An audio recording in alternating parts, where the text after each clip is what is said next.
Okay, so hopefully you've got all the data in. The one thing I would like you to notice though is a couple of features within the calculator. You should always make sure that the numbers, you're marking them somehow, you're crossing them off or you're putting little dots next to them. But before you ever go on to build any displays, what I would like you to do is make sure you have the right number of pieces of data. So I've got 1, 2, 3, 4, 5 rows of 3, which gets me 15, that's 16.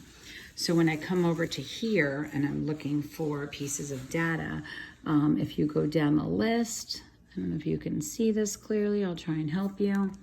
But see how that last piece of data says 16? That means I've accounted for 16 pieces of data.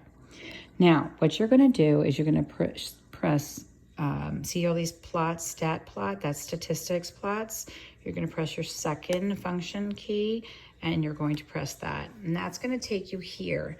Now, if your plot is on, that's great. If it's not on, then you have to turn it on. So I'm gonna turn it off just to turn it back on. So I'll press stat plot. Now you can see it's off. So you'll just press enter and then you just go put your cursor over there and press enter and now it's on. Now, when you're gonna press the down arrow to get to these guys. Now you can see right down here are your box and whisker that you want. This one deals with outliers and it doesn't really show your median well. So you'll always use this one in the middle. You can't get down by pressing the down arrow to that graph. So you have to move across. So you'll go press across and you end up, you'll press here. Now, once I press here, what you'll come to see is when I go to graph this, something is going to look odd, or you might not see anything at all. Now, the reason you don't see anything at all is because right now I'm in a standard 10 by 10 and all my data pieces are beyond that. So I'm actually gonna show you something bizarro. Let's just make this to 50 and we'll put this by 2s just so you can look. You'll start to see part of it when you build out a little bit, if your window is accurate. But the better thing to do is just go to zoom stat. So let's just do that. I don't want to confuse anybody. Let's do zoom stat. So on my calculator, that's number 9. And then there's your pretty box and whisker. So it did it for you. Now you can see it's skewed to the right because the tail to the right is a little bit longer. Now you might be asking yourself, like, how do I know what these numbers are? So if you were to press your trace button, it will tell you. Now see down here on the bottom, it's telling you the median, okay? And if you go to the left, it's 28.25, that's quartile 1. You see the Q and the 1, and then you have your minimum. And if you press the side arrows, it'll bounce you around to quartile 3 and then your max, all right? So that's the first thing that you might want to see. Now, if you were going to actually draw this out, you wouldn't freehand it. I hope you remember from last year, you would actually draw a line, like a number line. You would have to equally space it so it would appear like this. But we're not gonna have you hand draw these at all. What I'm gonna ask you to do is just speak to the 5-number summary or find out the interquartile range or the quartile range.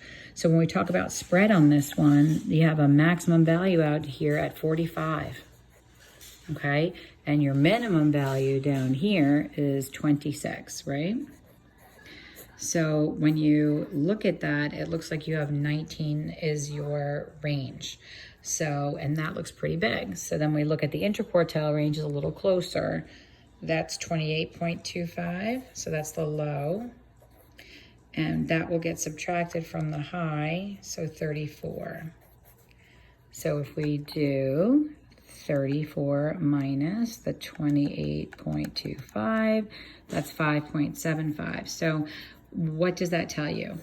You have 5.75 for interquartile range.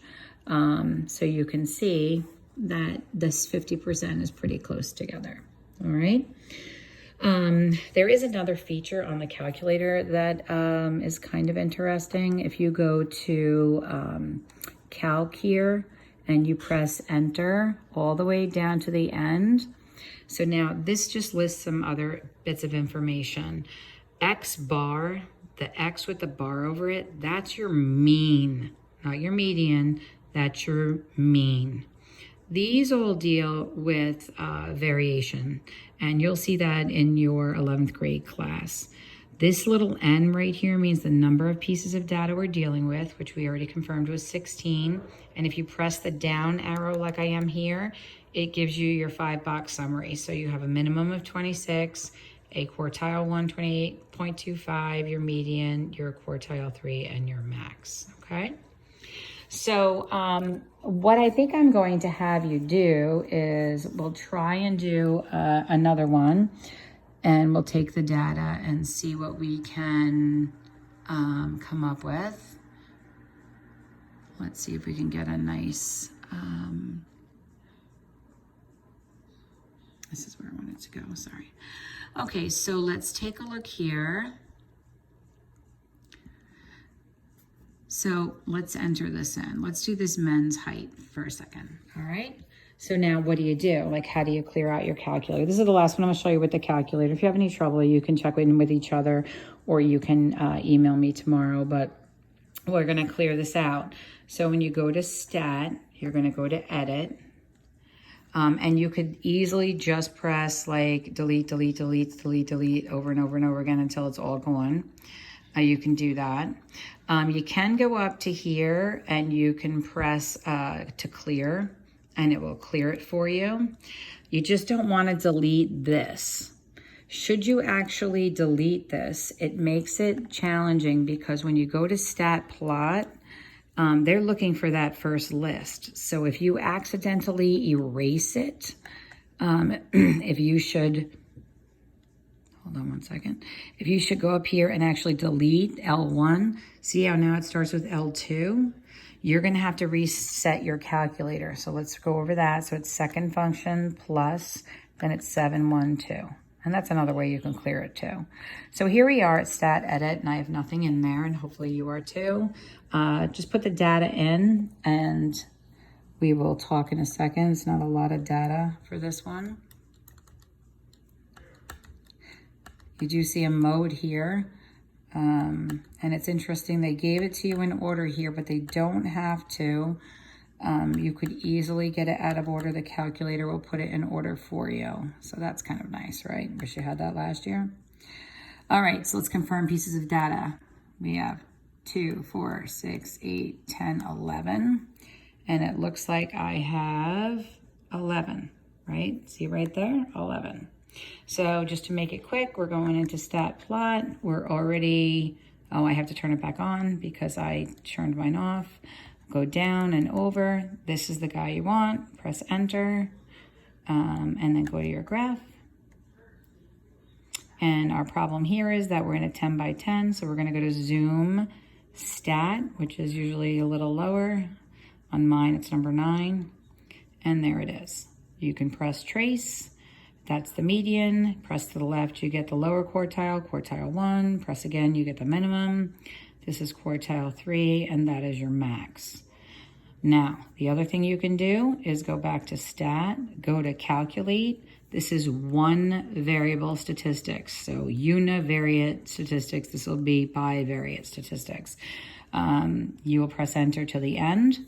This is the mean, should you need it. So if they ask you to compare the median and the mean, you can go right here, X bar is your mean. And then this down arrow is telling you to look down there for your 5-box summary. And there it is, okay? So you'll answer questions based on that. So I think we have a pretty good feel for this. I'm gonna put like a couple of problems on Delta, and then I have a couple problems I'm picking from your textbook. The textbook ones, I'll send you the answers for as well. And then I'll know if you've understood it or not based on how you do with the Delta. So you will not do an IXL. You will do the problems that I give you in the textbook, check your answers, and then you're gonna show me that you know it by going into Delta. All right, have fun with it.